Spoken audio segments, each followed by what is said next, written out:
नमस्कार दोस्तों, स्वागत है आपका सैनिक समाचार यूट्यूब चैनल में। दोस्तों, पेंशन भोगियों को बहुत बड़ी राहत, पेंशन वितरण बैंकों को नए दिशा निर्देश किए गए जारी।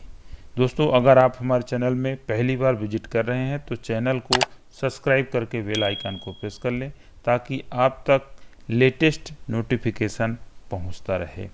दोस्तों, जैसा कि आप देख पा रहे हैं, government of India, ministry of pension, personnel public grievance, pension department of pension and pensioners welfare की तरफ से 15 मई 2020 को ये ऑफिस मेमोरेंडम जारी किया गया है।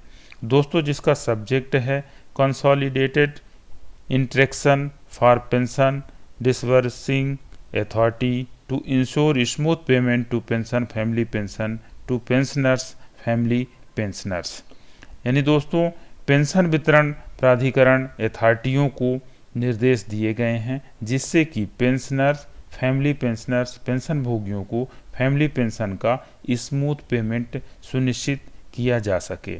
दोस्तों, डिपार्टमेंट में प्राप्त शिकायतों के विश्लेषण के आधार पर यह महसूस किया गया है कि पेंशन भोगियों के पेंशन वितरण में आने वाली परेशानियों को दूर करने के लिए इम्प्रूव द प्रोसेसिंग पेंशन यानी पेंशन फैमिली पेंशन के अनुरोधों को ध्यान में रखकर पेंशन वितरण और अन्य सुधारों में मदद करने के संदर्भ में दोस्तों, पेंशनर और फैमिली पेंशनर्स की पेंशन वितरण के संबंध में समय समय पर पेंशन और पेंशन भोगी कल्याण विभाग द्वारा पेंशन में आने वाली विसंगतियों को दूर करने का प्रयास किया गया है।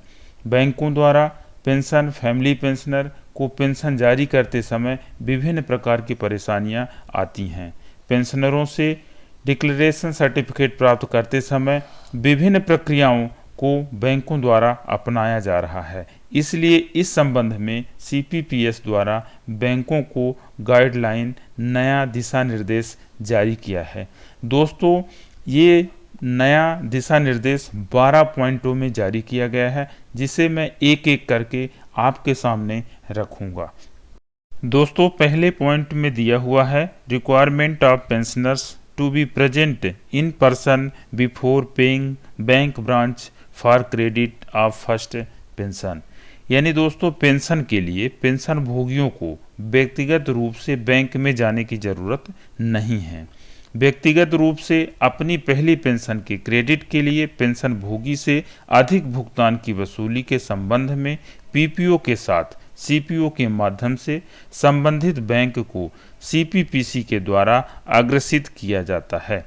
बैंक अपने पेंशन खाते को सक्रिय करने के लिए पेंशन भोगी की उपस्थिति का आग्रह नहीं करेगा। दोस्तों, वहीं दूसरे पॉइंट में बताया है कि requirement of family pensioner to submit form 14। यानी दोस्तों, इसमें कहा गया है कि जो फॉर्म 14 सबमिट करने का पेंशन भोगी के मृत्यु होने पर फैमिली पेंशन को जो फैमिली पेंशनर हैं उनको फॉर्म 14 जमा करने की आवश्यकता नहीं होगी यदि उसके पास पेंशन भोगी के साथ ज्वाइंट अकाउंट है और पेंशन भुगतान आदेश PPO में परिवार पेंशन भुगतान का अधिकार उसके पक्ष में मौजूद है तो उसे फॉर्म 14 जमा करने की आवश्यकता नहीं है। ऐसे मामले में पति या पत्नी को अपने फैमिली पेंशन चालू कराने के लिए बैंक खाते में मृत्यु प्रमाण पत्र की एक कॉपी देने की आवश्यकता होगी। पेंशन वितरण बैंक PPO में दी जाने वाली सूचना के आधार पर पेंशन धारकों की पहचान करेगा तथा अपने ग्राहक की प्रक्रिया के बारे में स्वयं को बिना इस आग्रह के कि वो खुद भुगतान करे बैंक में आकर के उपस्थित रहे, ऐसा बैंक नहीं कह सकता है।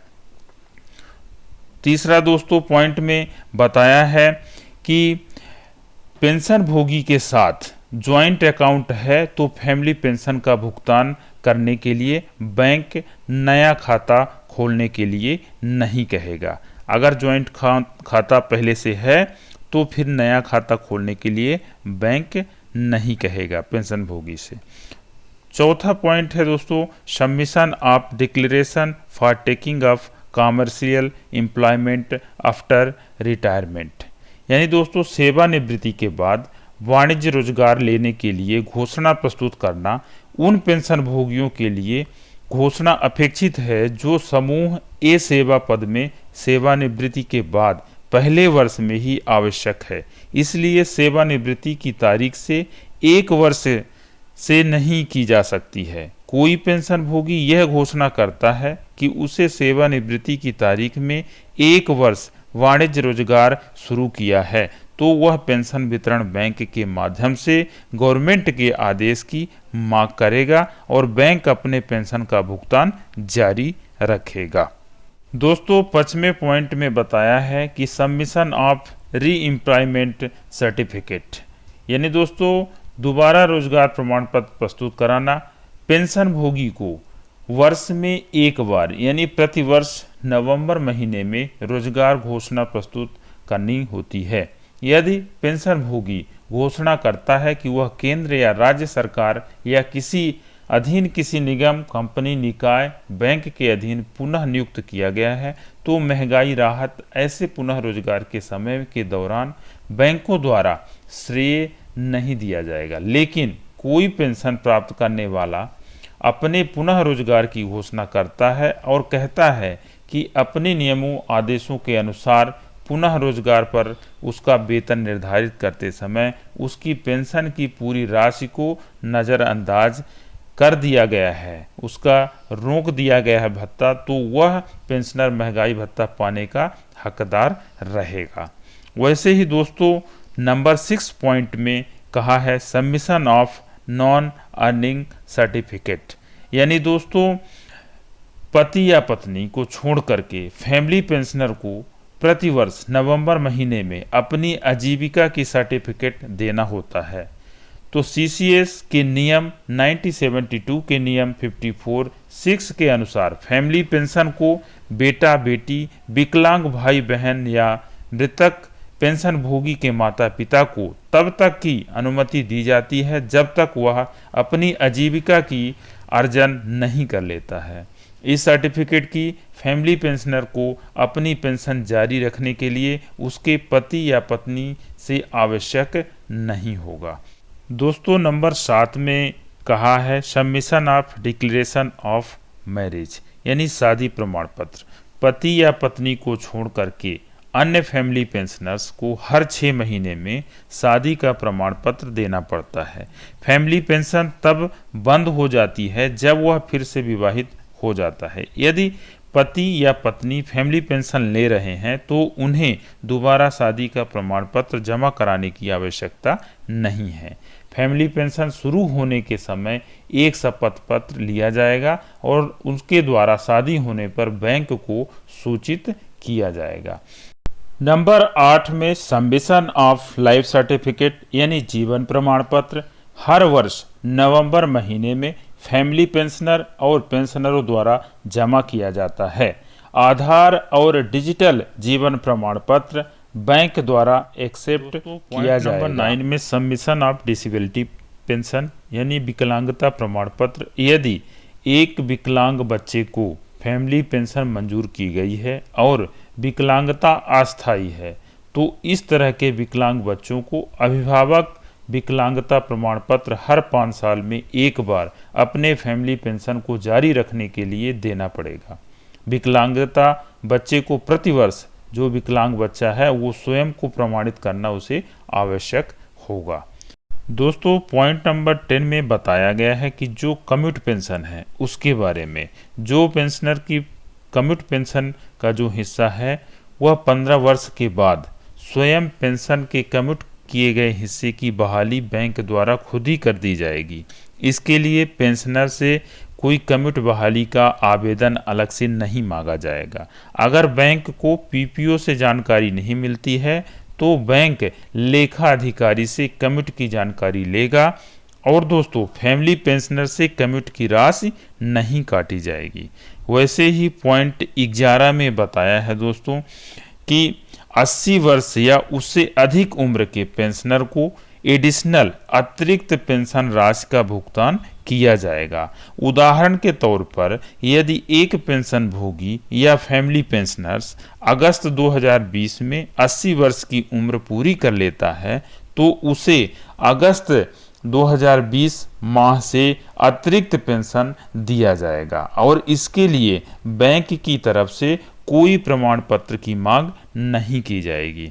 दोस्तों, पेंशनर्स की एज और एडिशनल पेंशन के जो परसेंटेज चार्ट के माध्यम से यहाँ पर बताया हुआ है, इसे आप पढ़ सकते हैं कि 80 से 85 साल के बीच वाले पेंशनर को, फैमिली पेंशनर को 20% एडिशनल पेंशन का प्रावधान है। वैसे ही 85 से 90 साल के उम्र वाले पेंशनर को 30% का प्रावधान है एडिशनल पेंशन का, और 90 से 95 साल वाले पेंशनरों को 40% और 95 से 100 साल के उम्र वाले पेंशनर को 50% एडिशनल पेंशन का प्रावधान है, और 100 वर्ष से जो ऊपर पेंशनर हैं उनके लिए 100% पेंशन दी जाती है।